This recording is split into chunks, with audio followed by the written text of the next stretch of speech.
दोस्तों तुसीं देखदे पे हो अपना देश पंजाब टीवी ते मैं तुहाडा मेज़बान मोहम्मद नदीम खरल। सब तो पहले अपने चैनल को करो सब्सक्राइब ते बेल आइकन का बटन दबाओ कि मेरी हर आने वाली नवी वीडियो तुहाडे तक पहुंच सके। दोस्तों रोज तुहाडे वास्ते तुहाडा वीर नदीम खरल एक नवी वीडियो लैके हाजिर होंदा। अज जिहड़ी वीडियो लैके हाजिर होया तकरीबन दूसरा या तीसरा सुबह मज होएगी और राय इमरान साहब जे तुसीं जिक्र कर रहे हो राय हसन बम्मू का पुत्र अज कल कमेंट सैक्शन मेरे दोस्तों ने कहा कि राय हसन बम्मू की वीडियो बेटियां की पाओ, बड़े दिन हो गए तुसीं नहीं पाइयां।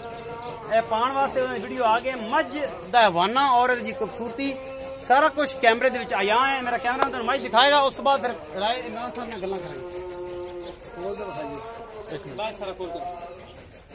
कैमरामैन तुहानूं दिखा रहे हैं कि चीज थण पूरा खूबसूरत है और विरला ते है, चंगा सोहना हवाना और पूरा थण चड्डा। मेरा कैमरामैन पूरी तसल्ली बख्श निगाह दे नाल एक चीज दिखा रहा है और तेनों पसंद भी आएगी। कुंडे सिंह ने काली शाह मज है और बिल्कुल छोटे छोटे गोल सिंह ने। मेरा कैमरामैन तसल्ली बख्श एक चीज दिखा, बिल्कुल सार का डोडा चक्या हुआ है। इस मज का पूरा थण खूबसूरत और सोहना है। इन थोड़ा खोल के बखाओ यार, खोल के बखाओ।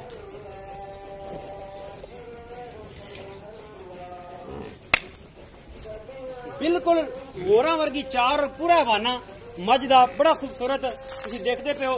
दुध की कितनी रेंज करेगी, की साफ साफ करेगी, ये मालक नूं पुछांगे राय इमरान नूं। मज का की नस्ल जात है सारा कुछ तुसीं देख लिया। बिल्कुल कन्ना दे विच 1.5 2 इंच 4 इंच वाल ने। नस्ली मज्जां दी पहचान है और पूरी पशम तुसीं देखते पे हो कितनी खूबसूरत है।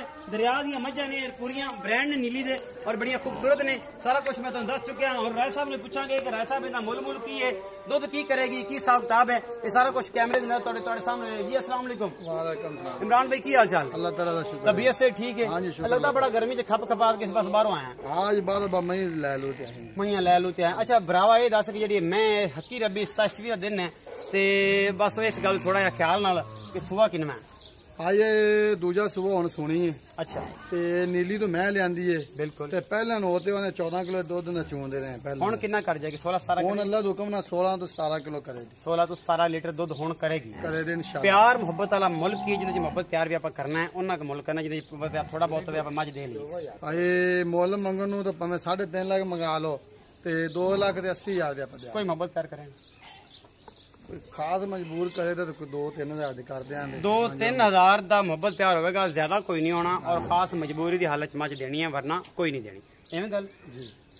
इस तो हट के कोई नंबर मेरा डिस्क्रिप्शन जो होगा 0300 097 58 नंबर व्हाट्सएप पे यही है, कॉल पे भी यही है। अपना बहुत सारा ख्याल रखे जी।